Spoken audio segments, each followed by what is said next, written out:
Hi, everyone. Hi, friends. Hi, Sangha. Um, I attended this retreat in July of this I year. don't think the mic, I can't pick it Mic's up. not working, Drew.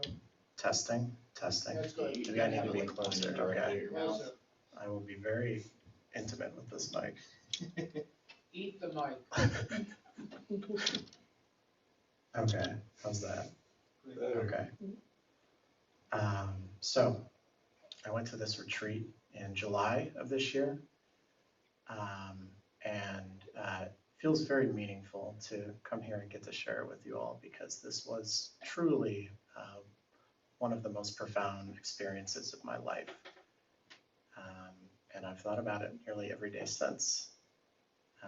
So this was at the Magnolia Grove Monastery, which is a monastery in the Plum Village tradition, the tradition that we practice here. And it is in Mississippi, of all places.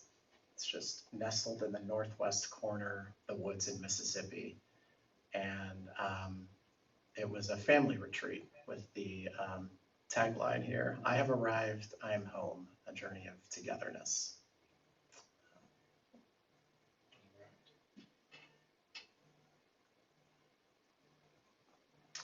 So I just wanted to give you all a sense first of just what your day would be like at a retreat.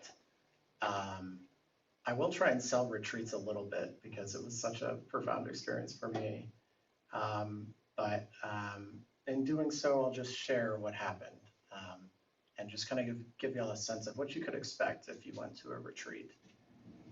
So the days start early. Wake up is at 5 a.m.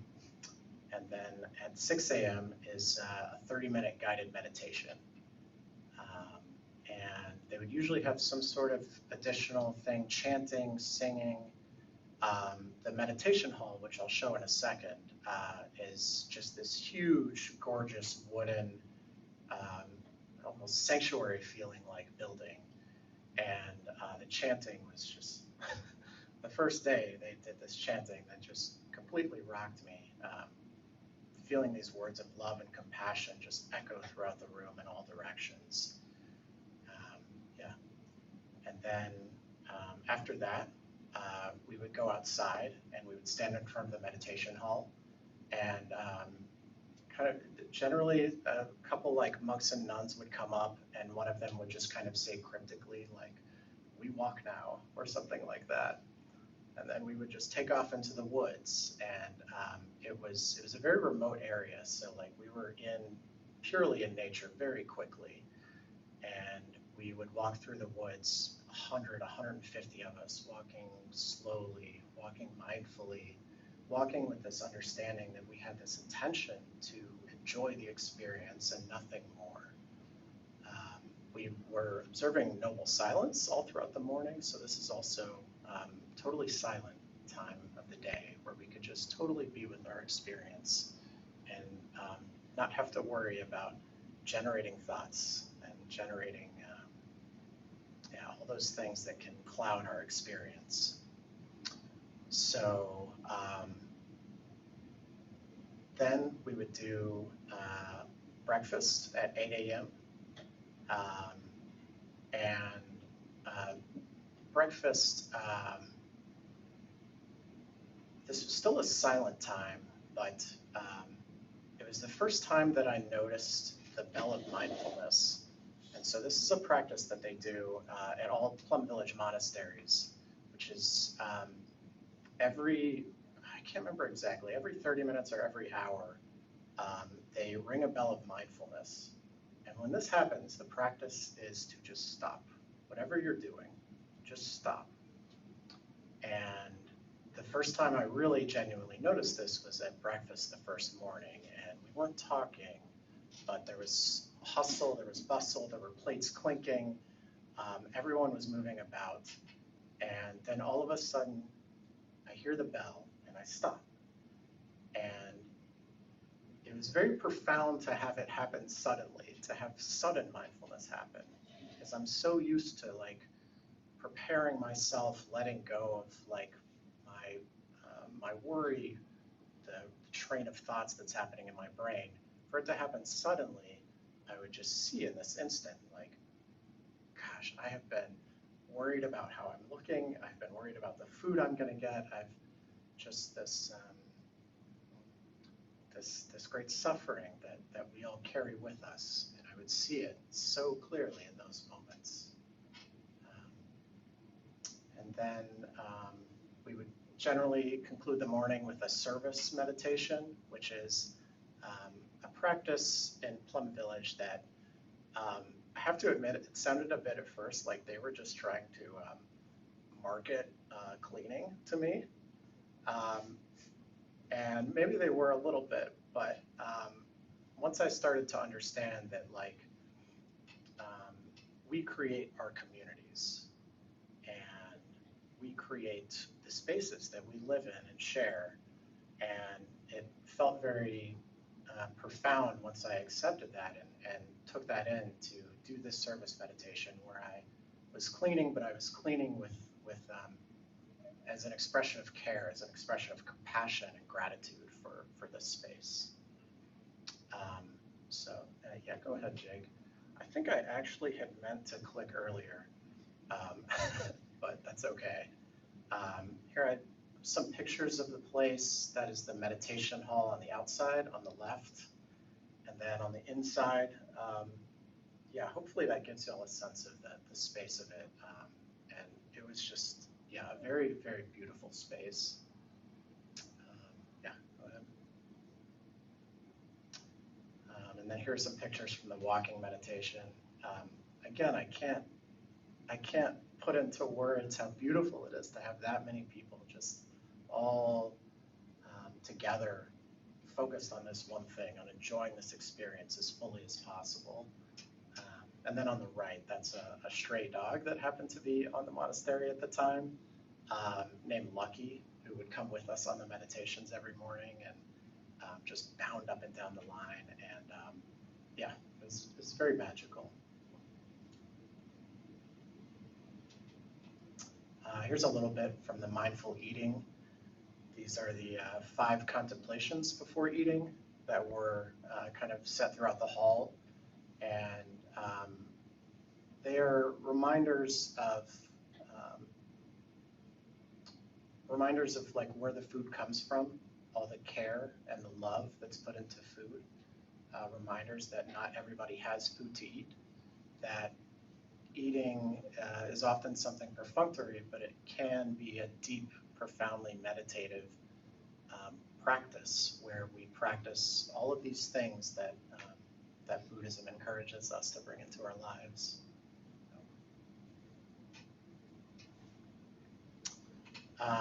So then midday, there would be a bit of singing prior to a Dharma talk. And the Dharma talks were given by the monks and nuns at the monastery. And this was, like I said, this was a family retreat. And so like the first day, there was a section of the Dharma talk that was dedicated towards the kids. And I went into it with this kind of, I don't know, a bit of skeptical attitude. Like, this is for the kids, this isn't for me.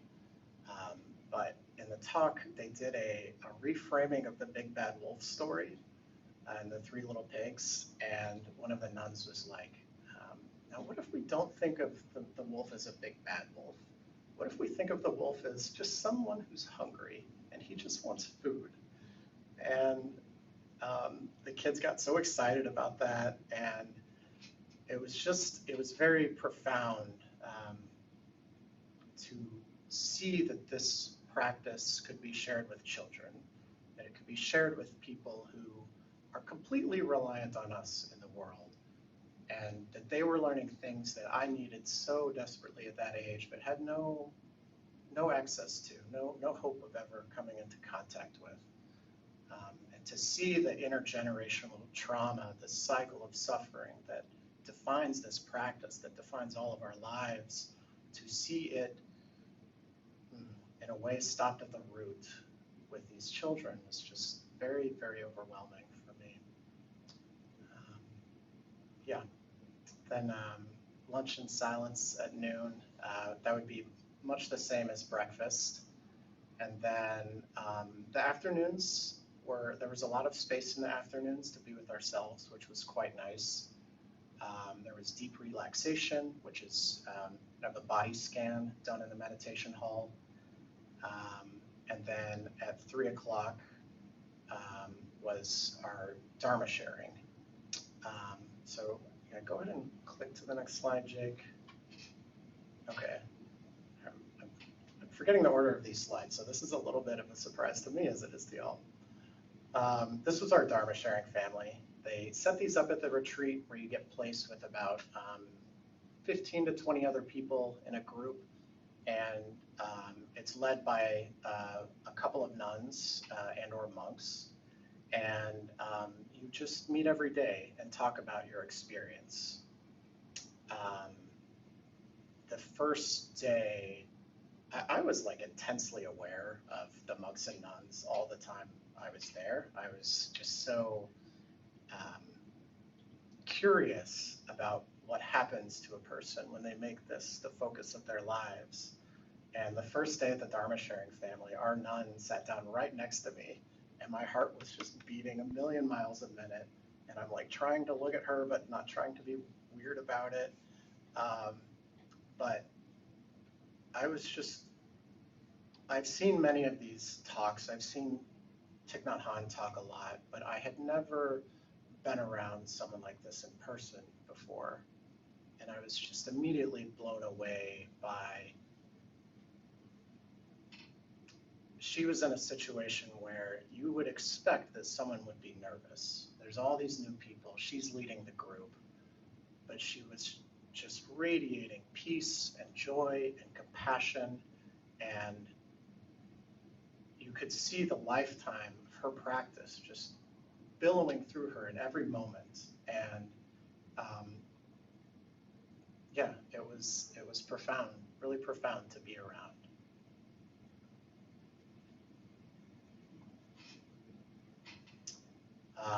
So here's a few other just kind of things on campus. There was this statue of Avalokiteshvara, which is a prominent bodhisattva in Buddhism, on this like swampy lake with this beautiful little wooden bridge and this big bell that they would ring at 7 o'clock every day and do chanting that you could hear all throughout the monastery grounds. And then this is just kind of the center of the place. The meditation halls to the left here, the dining halls behind us. Yeah, just the whole place was overwhelmingly beautiful. Then in the evenings, at 5 o'clock, the personal practice and consultation, you can sign up to chat with a monk or nun and just talk about your experience there, talk about your life. Yeah, basically you get a little therapy from a monk or nun, which is really, really cool that they offer that. Then 6 o'clock is dinner in silence. Then 7:30, kind of a mix of things. There was this presentation on people who received the 5 mindfulness trainings. Then beginning anew as a practice of renewing your relationships. And then the be-in was a talent show that we did on the last day. And then in the evenings, noble silence is at 9:30, and we would typically go to sleep around 10. And again, just a couple of other things on the grounds. This is a statue commemorating Thai and MLK, who collaborated on the peace movement in Vietnam. And then just, you know, a perfectly blossoming lotus flower just hanging out on the grounds. The 5 mindfulness trainings, which I alluded to just a second ago, these are kind of the first official ceremonial thing that you can do in the Plum Village tradition. I wasn't sure if I was going to participate in it, but the whole experience was just hitting me so hard that realized I needed to. And so this picture is actually, I believe this is Plum Village. I couldn't find a picture from ours, but it's very similar. We would line up in a line here, and there would be this ceremony where they transmit to us each of the 5 mindfulness trainings. And these trainings are not commandments, they are kind of commitments to bringing certain things into our lives. Things like loving thoughts, loving speech, not bringing into our lives difficult situations unnecessarily, toxic situations, toxic thoughts, toxic volition, meaning we don't wish for or plan for things that can be considered toxic to us. And it's really just a reaffirming of all of these practices and beliefs that define the Plum Village tradition and the Buddhist tradition. And it was really profound. The monks and nuns line up on both sides and do this like very intense chanting at you, and you're just feeling them chant these words of love and compassion and support, and tears were streaming down my face as this was happening. Yeah, it was just really meaningful to me to get to commit to this practice in that way.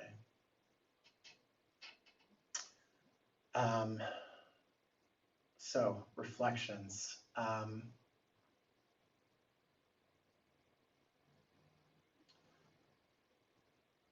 I would say around the 3rd day or so, I noticed something start to happen to me. And that was that I noticed that my constant desire to do things and to fill my time and to complete things and to accomplish things, I noticed that all start to stop. Because that is the intent of these spaces, that is the intent of this practice, is to stop enough for that part of our mind to stop. And when that started to happen, I started to see both my own inner reality and the outer reality around me in a way that I had never seen before.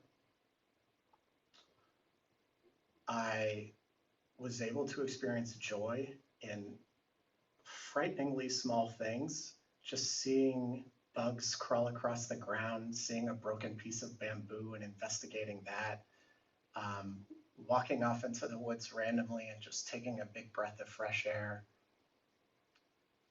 I just realized how much joy has been around me the whole time, that I've been blind to my entire life.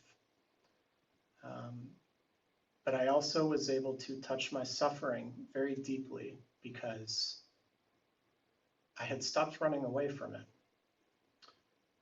And it was quite difficult at times, but this place, it creates an environment to allow that suffering to come in fully, in full view, full honesty, and take it and transform it, and bring the energies of mindfulness, of understanding, of compassion, of acceptance to these things into our lives, and to change it. I noticed this particularly on the drive home, which was very jarring. I left the monastery. I had about an hour drive in the wilderness, and then I hit the interstate. And seeing an 18-wheeler after 5 days of mindfulness was that was something else. But I had a long time on that drive to reflect on the experience, and I felt a lot of suffering coming in on that drive because I saw myself going back home. I saw my old habit energies coming back. I saw the life that I had been living. I knew that I would have to go back to it. And my first instinct was to push it away, was to be like, no, no, I want those like good vibes from the retreat and take me back to that place. But I realized that this is the practice, that suffering, that seeing that suffering and taking it in, that is what will heal me. I would have the like inclination to blame the world for so much of my suffering, to say, oh, if only they hadn't said that thing, if only I had more energy, if only I had a better job, if only my relationships were better, if only, if only, if only. But I stopped and I realized that it's not the world that's creating this for me, that it's me. That it's me.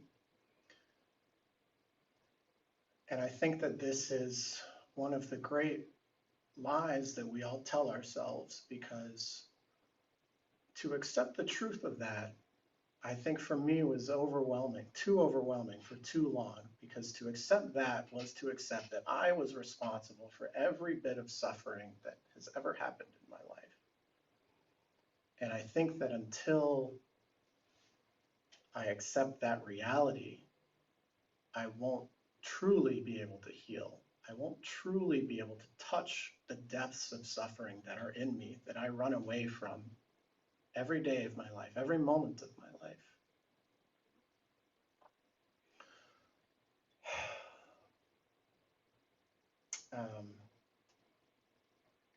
So I think a big part of that practice is taking in parts of ourselves that we might not like, that we deny, that we push away. And so I wanted to do a little practice with y'all if I could, inspired by something we did at the retreat as well. So I'll say a few words and then I'll ring a bell and then I'll read a poem. So I would invite everyone to put your hand over your heart with me and close your eyes.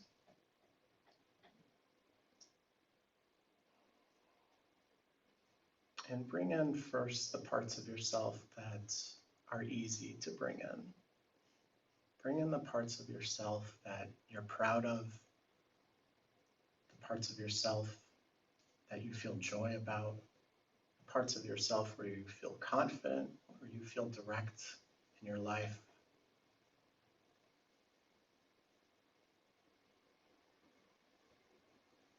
Bring in the parts of yourself that are easy to love, easy to accept.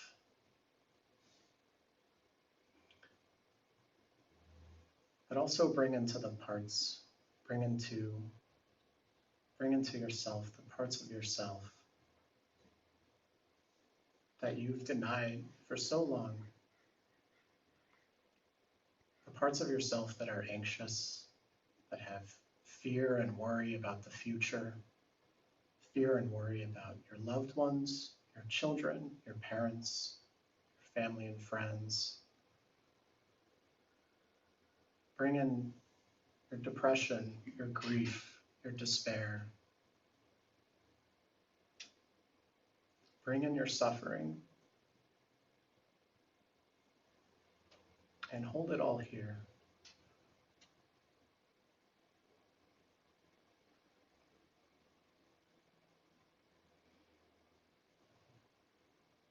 The time will come when, with elation, you will greet yourself arriving at your own door, in your own mirror, and each will smile at the other's welcome and say, sit here, eat. You will love again the stranger who was yourself. Give wine, give bread, give back your heart to itself, to the stranger who has loved you all your life, whom you ignored for another, who knows you by heart. Take down the love letters from the bookshelf, the photographs, the desperate notes, and peel your own image from the mirror. Sit, feast on your life.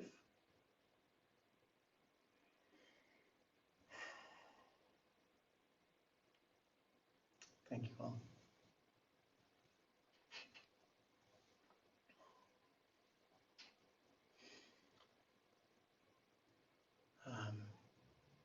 Well, we have a little bit of time. I had come up with a few questions on the slide. Oh, I'm sorry. That's okay. Yeah, I don't know. How do we feel about small group discussion for about maybe?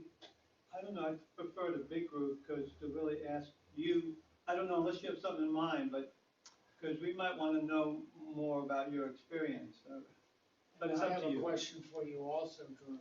Hang on. Let's, I think this group is small enough to where we can do it, just one big one. That sounds good to me. Okay. Yeah. No, I'm not attached. Yeah. Neil, did you want to go first? Sure. Yeah, I get the profundity of the experience, and thank you, you did a great job conveying that. I'm wondering though, if there is possible for you to if you know, because I didn't quite get how you came to the realization that you're responsible for all of it. What, did I get that right? Because that's what you said, all your suffering. Yeah.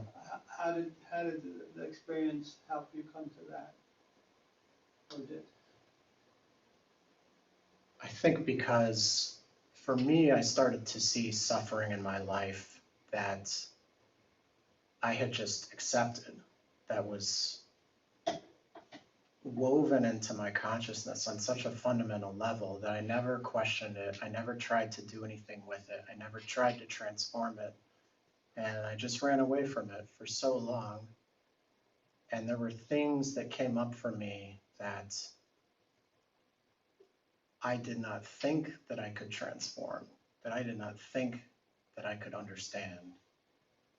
And when I started to do that, I realized that, oh, I can transform it all. It doesn't have to just be this. That every bit of suffering I can transform. And I think, I mean, I also am, I think, a bit guided by what people who have come in this tradition before us have shared and these teachings. You know, the Buddha saying that there is nirvana inside all of us, and we just have to find it. Really believing, starting to believe truly that, like, I am capable of healing that all, that that's not just a theoretical idea that the Buddha shared, that he shared that out of great compassion for us. He shared that out of knowing truly that we can do that for ourselves too. And I think, yeah, just starting to like see that process happen for me gave me a lot of confidence in believing that I can keep doing that.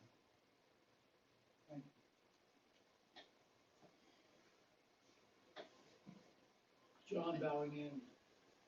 So my question, Drew, is a little bit of a follow-on to Neil's. But I'm thinking of in No Mud, No Lotus, Thich Nhat Hanh teaches that, well, he teaches two things, and this is part of my takeaway from your sharing. One, he teaches that in order to cultivate joy, we must cultivate and accept our suffering. And he also teaches that we already have all the conditions we need to be happy. Was there a particular experience for you during the retreat, or was it an accumulation of experiences that led to the beginning of this transformation for you? As you said, during the transmission, the tears ran down your cheeks. Yeah. Thank you, John.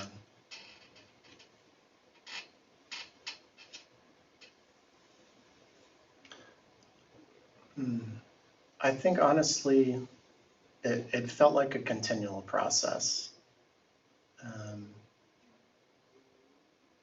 I don't know. It felt like a continual process, but at the same time, I feel like there were numerous like profound moments like that that happened. Um, I think, I mean, I didn't really share details about this, but a big one for me was driving home. I was talking to my mom on the phone, and she said something that, in my mind at the time, triggered me. But I see that like I have these habits and these patterns in me that reacted when they took in what she said, and it was completely benign. But it really hit me, the suffering that this big theme of this retreat was intergenerational trauma, was grandparents transmitting trauma to parents, to children, to their children, and on, and how this cycle is never ending. And I was able to transform that thing that she said to me that has bothered me for so long.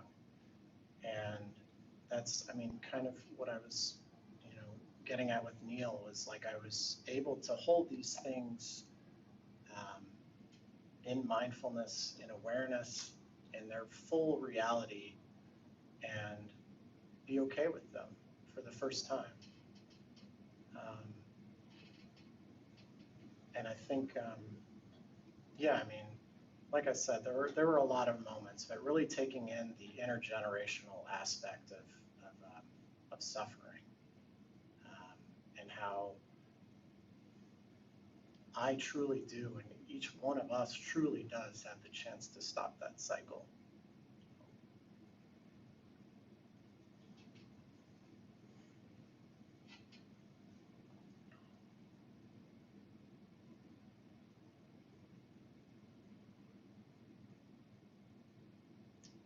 Hey, James. Do you think there's anything lost by just only wanting to feel the positive emotions of life or something, or focusing on that more than, like, it seems like you're going to try to live in a positive moment, but you're going to let the negative stuff kind of acknowledge and let it pass. But you're trying to dwell in love and positivity. Mm-hmm. Do you have any aversion to that, or any fears about that? And like only going in the positive direction, but kind of. It seems to be the focus. It's like, yeah, I mean, the reason it sounded like it was so profound is you're being surrounded by love and positive emotion all the time, and realizing that state of existence is possible. Yeah. But it does seem like the negative stuff is part of life as well. Yeah.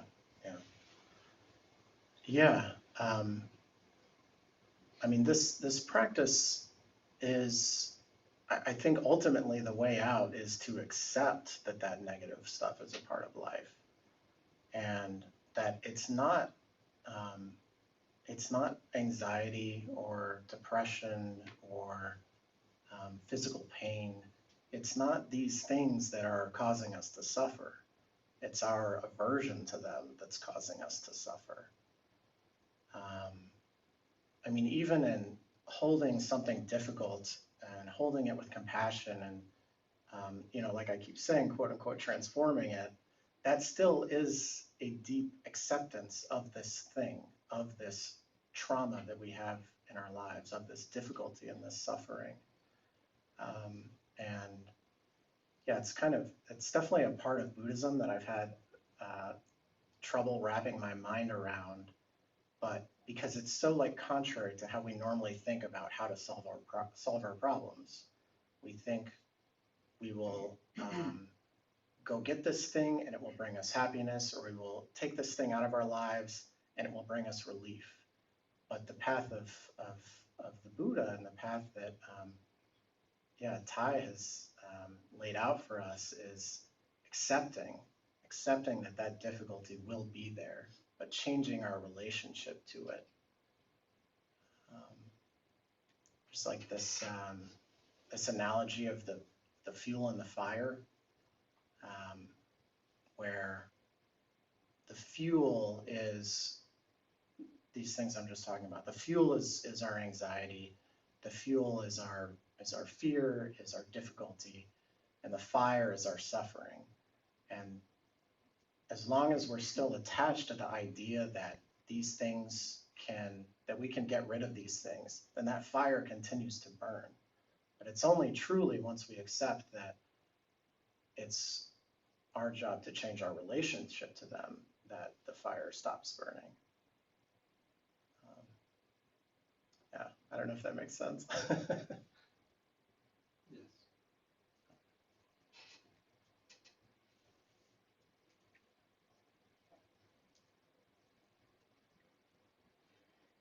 John bowing in, but I'll be real quick. It just makes me think of what the Buddha taught, samsara, right? The endless circle of birth and rebirth. We're going around and around and around and around.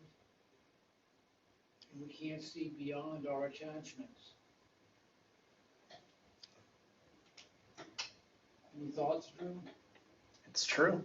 It's true. And I think for most of us, it's so ingrained that, I mean, honestly, most people go their whole lives without even seeing it. It's something we learn from the second we're born. Like that suffering is transmitted to us, and we have no choice but we don't know any better. We just take it in. And I think it can be the journey of a lifetime to heal that relationship to our experience. The journey of many lifetimes, perhaps, depending on what you believe. Yeah.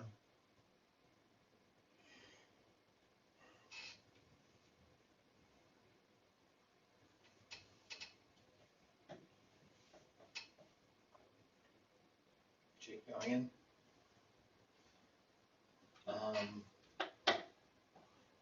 It's mostly a pretty simple question. And I think your story really inspired me. I have been putting off doing a retreat for probably a few years now. Every time somebody starts talking about it, I'm like, oh, that sounds really cool. I need to go do that. And then I get scared, kind of like, I'm like, oh my gosh, I don't know how long I can go with total silence, because when I spend too much time being quiet, I start talking to myself, like, because I just can't handle the quiet. So I just start having conversations with myself when I'm at home by myself. I'm like, it'd be really embarrassing if I just started doing that in a room full of monks. Yeah, so how long was your retreat? And for somebody's first time, do you recommend a shorter retreat, or do you think that there's anything wrong necessarily with your first retreat being 7 to 10 days, or what are your thoughts on that? So first of all, I think you would be far from the first person to accidentally talk during noble silence. I mean, it's kind of funny at this family retreat. We had noble silence, but there were children, and so they are not very good at noble silence. So it was a bit of a loose requirement for us.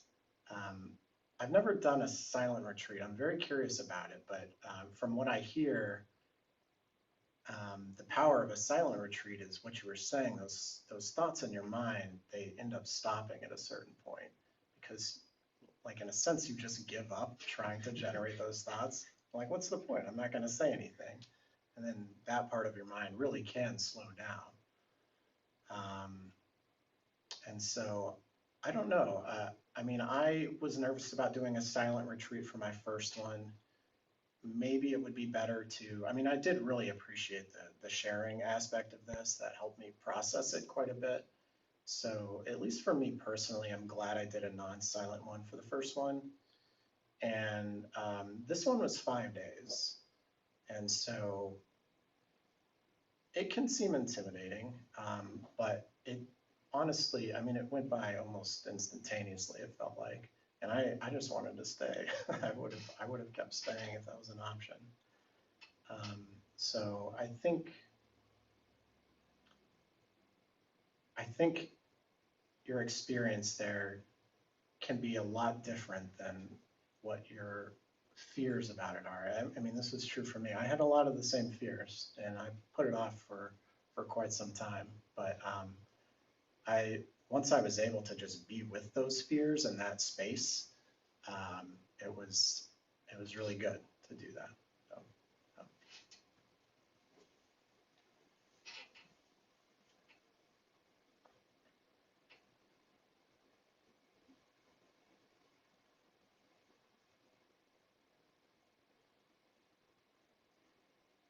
Michael, going in.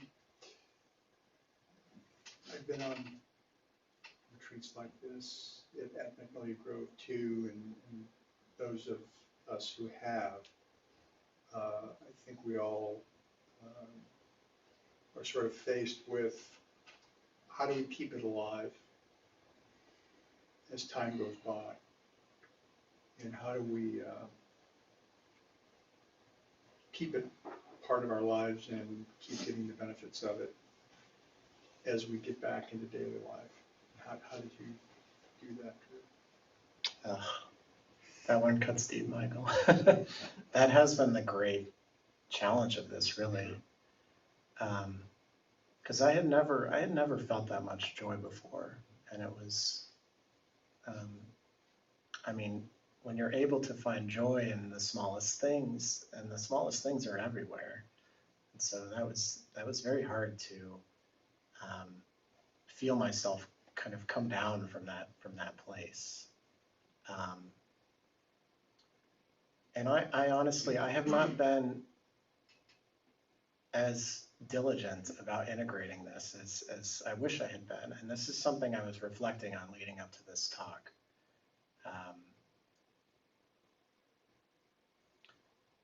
I think bringing a lot of these practices into our everyday lives can be of tremendous benefit. And so I did a lot of that right after the retreat. I like set up a bell of mindfulness on my phone. I was meditating every day. I was doing my 5 mindfulness trainings, recitals, recitations, much too often.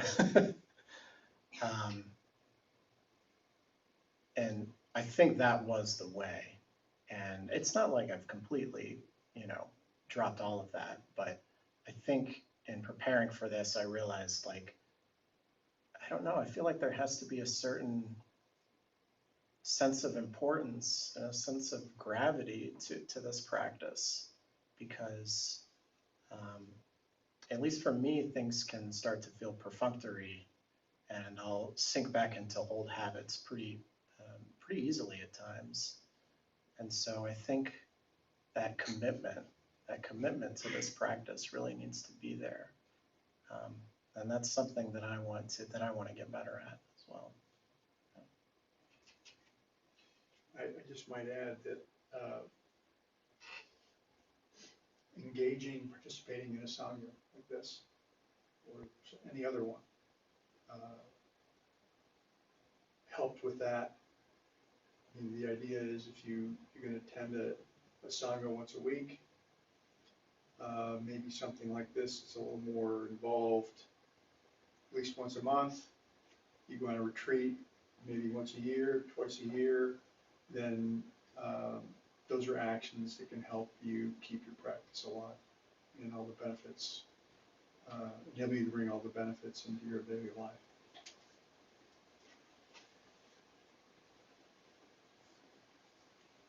Yeah, I like that.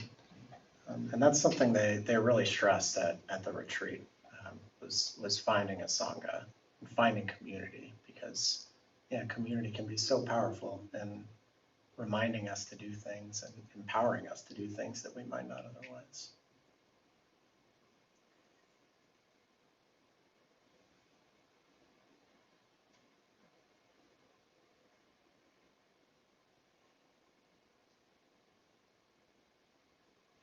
Anybody online want Paula, Paul's got her hand. Thank you so much, Drew. That was such I'm so sorry, Paula. One moment. okay. Here we go. Okay, sorry. Can we start?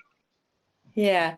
So I just wanted to thank you so much for your authenticity and just the reminder of, our responsibility for the reflections. I've been kind of focusing a lot on that in my practice lately, is that I am responsible for my happiness, and to keep reminding myself that the happiness comes from inside. And then, I get like, wow, but well, you're not happy. And then it's like, the contractions come. So really appreciate just the vulnerability. The vulnerability really allows that compassion. And I appreciate your vulnerability in sharing all of that with us, because it really brings the retreat to us, in a way, a deeper way. So thank you for that. Thank you, Paula. Yeah, I was, in preparing for this, I was like thinking how difficult it is sometimes to maintain authenticity up here in this place of like, oh, I'm the guru and I've got all the answers. But I realized like authenticity is the most important part, because yeah, we have to share our experience honestly.